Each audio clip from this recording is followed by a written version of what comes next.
2011 চনত মই অসমৰ শিক্ষামন্ত্ৰী হৈ থকা সময়ত কেবা হাজাৰো টেট শিক্ষকৰ নিযুক্তি দিছিলোঁ আৰু তাৰ পিছতেই টেট শিক্ষকৰ নিযুক্তিৰ ব্যৱস্থাই অসমৰ শিক্ষা জগতলৈ এক ৰূপান্তৰৰ স্বাক্ষৰ বহন কৰিছিল।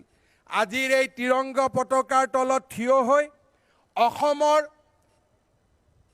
সৰ্বশিক্ষা অভিযানৰ অধীনত আৰু ষ্টেট পুলৰ অধীনত কাম কৰা সমস্ত টেট শিক্ষকৰ চাকৰি অতি কম দিনৰ ভিতৰতে নিয়মীয়াকৰণৰ প্ৰতিশ্ৰুতি, চৰকাৰী খণ্ডত নিয়মীয়াকৰণৰ প্ৰতিশ্ৰুতি মই অসমৰ ৰাইজলৈ আগবঢ়াইছোঁ। এই ক্ষেত্ৰত অতি সোনকালে এখন কমিটি গঠন কৰি কেনেকৈ সুগম আৰু দুৰ্গম স্থান দুইটাতে শিক্ষকৰ উপলব্ধতা, ৰোষ্টাৰ আদিৰ দিশ সামৰি এই শিক্ষকসকলক চৰকাৰী খণ্ডত আমি যাতে নিয়মীয়া কৰিব পাৰোঁ তাৰ বাবে আমি দৃঢ় ব্যৱস্থা হাতত ল'ম।